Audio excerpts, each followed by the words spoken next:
عورت تھی, کافر تھی, ایک دم مسلمان ہو گئی. اس سے کسی نے پوچھا تو مسلمان کیوں ہوئی ہے؟ اس نے پتہ کا جواب دیا, کہا میری سیکیورٹی اسلام میں ہے, میری تو بچت, میرا تحفظ اسلام میں ہے. کہتا کیسے؟ کہا دیکھ, جب میں مسلمان نہیں تھی میرا شوہر تو تھا ہی کوئی نہیں, شوہر تو ہوتا ہی کوئی نہیں ہے, فادر لیس بیبی ہوتے ہیں, میں اپنا کماتی بھی تھی, بچے بھی پیدا کرتی ہوں, کماتی بھی ہوں, گھر بھی چلاتی تھی. اب میں مسلمان ہوں, میرا شوہر ہے, میرا اسلام مجھے یہ کہتا ہے کہ تو اگر کماتی بھی ہے تو تو بے شک شوہر کو کچھ بھی نہ دے, لیکن تیرے شوہر پہ فرض ہے کہ وہ تیرے کھانے پینے کا دھیان رکھے. پہلے جب میں ہوٹل میں بیٹھتی تھی, میرا شوہر, میرے بچے, میرے ماں باپ ہوتے تھے, ہر ایک کا الگ بل آتا تھا کیونکہ ہر بندہ الگ کماتا ہے. لیکن اب میرا ایک باپ ہے جو میری عزت کا رکھوالا ہے, میرا ایک شوہر ہے جو میری عزت کا رکھوالا ہے, میرا ایک بھائی ہے جو میری عزت کا رکھوالا ہے, میرا ایک بیٹا ہے جس کی جنت میرے قدموں تلے ہے. میں کیوں اسلام قبول نہ کروں؟ وراثت کا کوئی قانون ہے ہی نہیں. ہمارے ایک بہت بڑے اسلامک اسکالر ہیں, وہ امریکن کانسٹیٹیوشن کے بارے میں ایک لائر سے پوچھتے ہیں, ایک قانون دان سے, کہ مجھے صرف اتنا بتاؤ کہ امریکہ کے آئین میں وراثت کا قانون کیا ہے, کیا وراثت ہے, لیگیسی کا, انہیریٹنس کا کیا قانون ہے؟ وہ کہتا جی اتنی تھی بڑی 2 کتابیں ہیں. وہ کہتا اگر میں تمہیں 5-6 لائنوں کے اندر پورا وراثت کا قانون سمجھا دوں تو؟ کہتا بتاؤ. وہ جو قرآن میں وراثت کی بات کی گئی ہے 5-6 لائنوں میں اس نے بتایا, اگلا حیران رہ گیا, کہتا ہے واقعی یہ کسی انسان کا کلام نہیں ہے. یہ شان ہے اسلام کی. آپ کا اور میرا کام یہ ہے کہ اس گستاخی کے جواب میں یا کسی اور گستاخی کے جواب میں ہم دین اسلام کی اصل تصویر سامنے رکھیں. دیکھو حضور کی شان, حضور کے خصائل, حضور کی رفتیں, حضور کی ادائیں, حسن و جمال, سیرت کا کمال, ازواج, مکہ مدینہ, غزوات, اصحاب, یہ سارا کچھ آج کتابوں میں موجود ہے. لیکن اس دور میں ایک اور کام کرتے تھے کافر, حضور کو گالیاں نکالتے تھے نا, ہجو پڑھتے تھے, شعر لکھتے تھے حضور کے لیے ایسے عجیب قسم کے. کیا آج تک آپ نے کبھی کسی کتاب میں وہ گالیاں اور شعر پڑھے؟ نہیں پڑھے نا, میں نے بھی نہیں پڑھے. اس لیے کہ وہ باتیں علماء نے روک لی. ہر بات کرنے والی تو نہیں نہ ہوتی. حضور کی شان پڑھیں گے, ہم سب کچھ کریں گے, لیکن وہ باتیں, مشکل باتیں, وہ کتابوں میں لکھی ہیں, لیکن وہ کتابیں بہت بڑی کتابیں, وہ ہم نہیں پڑھتے. اور جس عالم کو پتا ہے وہ بھی ذکر نہیں کرتا ان کا. کیوں نہیں کرتا؟ اس لیے کہ ہر ذات کا ایک پروٹوکول ہوتا ہے. اب ان باتوں کو روک لیا گیا. ہمیں کیا سبق دیا گیا کہ نادانو, آج سوشل میڈیا جو جنگل کی آگ کی طرح پھیل رہا ہے, تم دیوانے ہو گئے ہو, پاگل ہو گئے ہو کہ تم ایسی باتیں فارورڈ کرتے رہتے ہو. وہ جو قرآن کے نسخے کو آگ لگا رہا ہے, اس کا تو یہی مقصد ہے کہ سارے دیکھیں نسخے کو آگ لگی ہے. تم کہتے ہو جی لعنت بھیج کے شیئر کرے, کیا کہ شیئر کر دیتے ہو. شیئر تو ہوگی نا بات, لعنت اس پہ اللہ کی ہے, فرشتوں کی ہے. اس بات کو روکتے, آگے نہیں پھیلاتے. آگے پھیلانا ہے تو صرف اچھی چیز پھیلاؤ. ان کو بتاؤ کہ تم تو کنفیوز ہو. عورت کے حقوق میرے آقا نے بتائے. شراب کی وجہ سے تمہاری اکانومیز تباہ ہو رہی ہیں, تمہارے نوجوان سائنس کی طرف نہیں آ رہے, تمہارے نوجوان تباہ ہو رہے ہیں. بالخصوص انڈیا اور چائنا کے اندر نوجوان شراب پی کے مر رہے ہیں, انہوں نے ٹیکس لگا دیے شراب کے اوپر, شراب کی پابندی کر رہے ہیں. تو ان کو بتاؤ جا کے کہ کس نے کہا کہ شراب جو ہے اس کا ایک قطرہ بھی جائز نہیں ہے, اور کسی صورت بھی اس کو ہم نے نہیں دیکھنا. ان کو یہ باتیں جا کر بتاؤ, سوشل میڈیا کے ذریعے اس کو پھیلاؤ. اور اس کے ذریعے اس کا بہترین حل وہ یہی ہے کہ ہم دعوت اسلامی کے سوشل میڈیا پیجز کو لائک کریں, اچھے طریقے سے تبلیغ دین میں اپنا حصہ ڈالیں.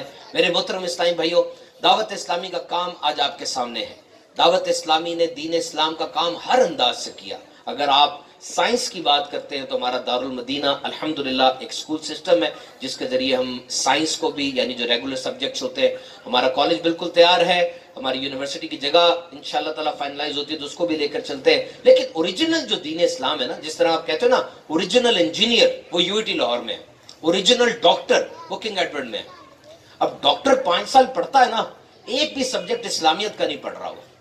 ہونا چاہیے, اس کو پتا ہونا چاہیے, بندے کا لحاظ رکھنا, اس نے بندوں سے بات کرنی ہے, لیکن وہ نہیں پڑھ رہا.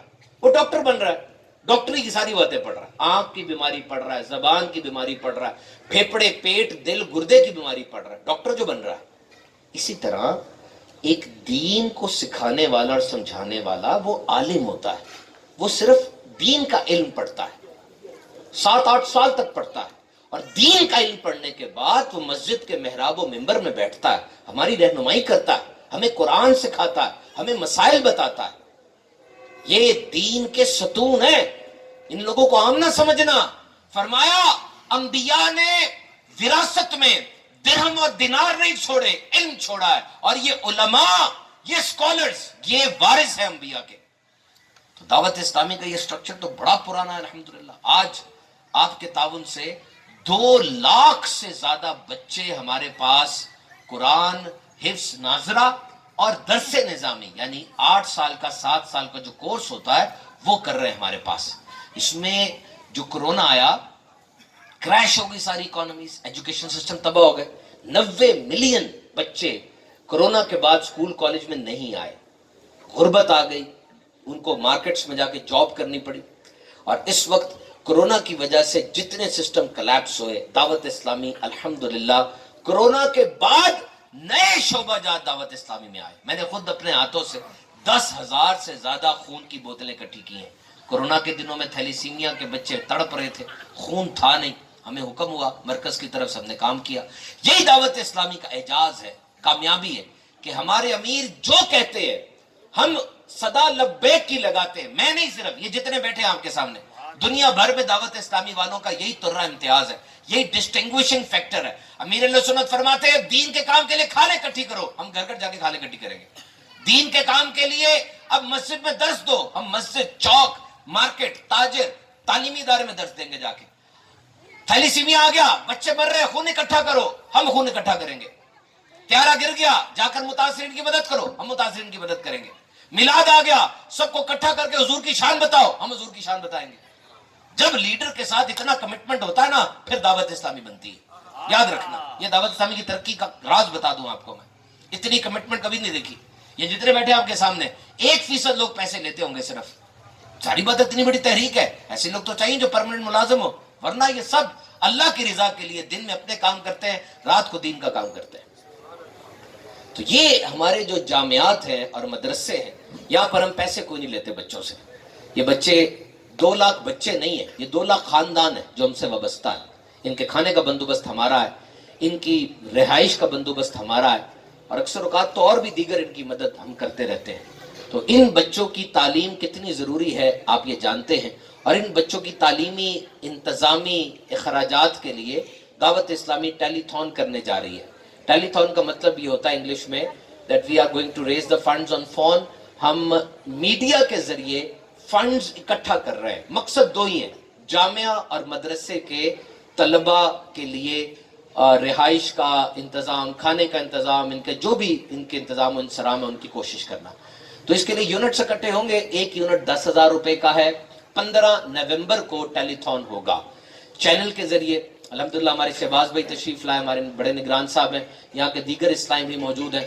ابھی گجرانوالہ میں رات کو بیان کرنے کی مجھے سعادت حاصل ہوئی، بڑی رات پہ. وہاں ہم نے ٹیلی تھون کی ترغیب دلائی، غالباً 10 لاکھ سے اوپر روپے اکٹھے ہوئے وہاں پہ. تو آپ سے بھی گزارش ہے کہ آپ اس دین کے کام میں حصہ ڈالیں. یاد رکھیے، نماز، روزہ، حج، زکوٰۃ، درود پاک پڑھنا، ماں باپ کی عزت کرنا، بچوں کی اچھی تربیت کرنا، یہ سب عبادات ہے نا. پیسہ صحیح جگہ خرچ کرنا بھی بہت بڑی عبادت ہے، بہت بڑی عبادت ہے. اور میرے آقا علیہ الصلوۃ والسلام کی یہی تو شان ہے. حضرت عبد الرحمن بن عوف کے پاس اتنا پیسہ تھا کہ جب آپ وفات پائی آپ نے، آپ کی 4 بیویوں میں سونے کی اینٹیں کاٹ کاٹ کے تقسیم کی گئی. اور اتنا سونا تھا کہ وہ مزدور جو اینٹیں کاٹ رہے تھے ان کے ہاتھوں میں آبلے پڑ گئے کاٹ کاٹ کے. یہ سارا سونا کہاں جا رہا ہوگا، سارے پیسے کہاں جا رہے ہوں گے. لیکن میرے آقا علیہ الصلوۃ والسلام کی شان یہ ہے کہ عبد الرحمن بن عوف کے بارے میں آپ نے اکثر جنت کی بشارت ان کو دی. وہ سارا پیسہ دین اسلام میں لگتا تھا. حضرت عثمان غنی پورے لشکر اسلام کو اتنے پیسے دیتے کہ سب کے پاس گھوڑا آ جاتا، رہائش آ جاتی، سب کچھ ہو جاتا.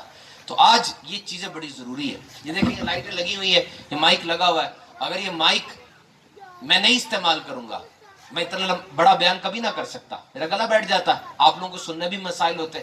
صرف یہ 3-4 ہزار روپے خرچے تو ایک اچھے طریقے سے بات ہو گئی. ہو سکتا ہے آپ میں سے کوئی بات ایسی سن جائے کہ عمل کرنے والا بن جائے. تو پیسے سے یہ مائک آیا ہوگا. مسجد کا ایک پنکھا بغیر پیسے کے چل نہیں سکتا، تو اتنی بڑی دعوت اسلامی کیسے چلے گی. تو میں آپ سب سے گزارش کروں گا آپ خود جتنا حصہ ڈال سکتے ہیں چینل پر ڈائریکٹ ہو جائیے گا آپ، یا اپنے ذمہ داران سے رابطہ کیجیے گا، بینک اکاؤنٹ نمبر چل رہے ہوں گے، سارا کچھ ہو رہا ہوگا. آپ 10,000 روپے فی یونٹ جو ہے اس کو جمع کرنے کی نیت فرمائیں. اگر آپ میں اتنی استطاعت نہیں ہے، گجرانوالہ میں تو میں نے دیکھا ماشاءاللہ ہمارے سامنے ایک سیکیورٹی گارڈ تھا، وہ سیکیورٹی گارڈ کو ترغیب دلائی، اس نے 3 یونٹ یعنی 30,000 روپے دینے کی نیت کی. الحمدللہ بعد میں جب میں جا رہا تھا تو میرے پاس آ کے باقاعدہ ملا اور مجھے کہنے لگا کہ میرے لیے دعا کیجیے گا، جو نیت میں نے کی اس پر میں عمل کرنے والا بن جاؤں. ماشاءاللہ جذبہ ہونا چاہیے. یقین کیجیے دینے کے لیے پیسہ نہیں چاہیے، دینے کے لیے دل چاہیے ہوتا ہے. میں صحیح آپ سے کہوں، دینے کے لیے دل چاہیے ہوتا ہے. خلیفۃ المسلمین کے دربار میں لوگ بیٹھے تھے، ایک بندہ کھڑا ہوا اور کہنے لگا میں چادر کا سوال کرتا ہوں، میرے پاس چادر نہیں. غور سے سننا ذرا، تمہارا دماغ ہلا دے گی روایت یہ. بندہ کھڑا ہوا کہنے لگا میرے پاس تن ڈھانپنے کے لیے، سردی دور کرنے کے لیے چادر نہیں، مجھے چادر دیں. ایک اور کھڑا ہوتا ہے کہتا ہے یہ لو چادر. ایک اور کھڑا ہوتا ہے وہ کہتا ہے یہ لو چادر. اب اس کے پاس کتنی چادریں ہو گئی؟ 2. وہ اسی وقت اس میں سے ایک چادر آگے تحفے میں دے دیتا. یہ جذبہ دیا اسلام نے ہمیں. اللہ دیتا ہے، یقین کرو تم آگے دو گے اللہ دے گا. مثال دینے لگا ہوں، غور سے سننا، ساری زندگی یاد بھی رکھنا. یہ میرے 3 بیٹے، میں اپنے بڑے بیٹے کو 500 روپے دیتا ہوں. میرا بیٹا اسی وقت اپنے تینوں بھائیوں میں وہ 500 روپے تقسیم کر لیتا ہے. مجھے خوشی ہوگی نا، میرا بڑا بیٹا سمجھدار ہے اور تقسیم کرنے کی طاقت ہے اس میں. اب میرے لیے کام آسان ہو گیا. اگلی دفعہ میں 3 کھلونے لے کر آیا، میں نے وہ کھلونے تینوں بچوں کو نہیں دیے، میں نے بڑے کو دے دیے. لو بھائی، اس نے تینوں میں تقسیم کر دیے. آسان ہے کام، بہت آسان کام ہے. ایک کو دو، خود ہی تقسیم.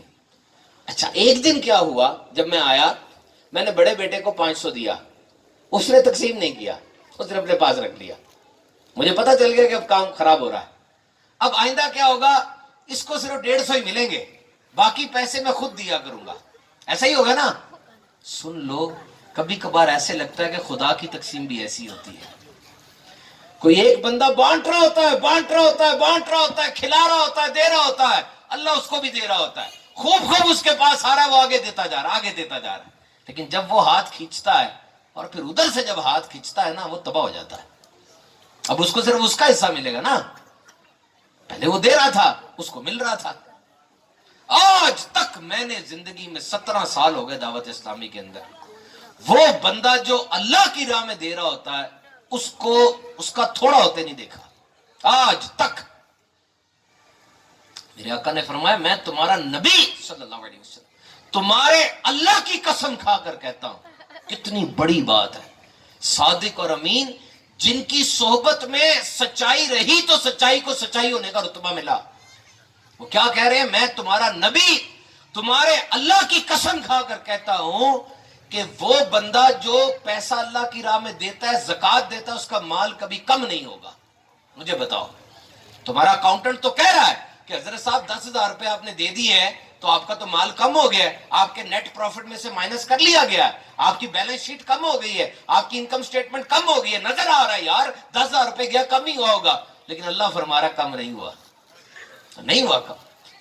تو نیت کرے، اپنے جو امیر رشتہ دار ہیں، ہمسائے وغیرہ ہیں، ان کے پاس اپروچ کریں، ہمارے نگرانوں سے رابطہ کریں. انشاءاللہ آپ کا پیسہ جگہ پر جائے گا. اور یہ دین اسلام کی سربلندی کے لیے جو علماء تیار ہو رہے ہیں ان کو تقویت ملے گی. اللہ تعالیٰ ہر طرح سے ہمارے اجتماع کو قبول و منظور فرمائے. آمین بجاہ نبی الامین.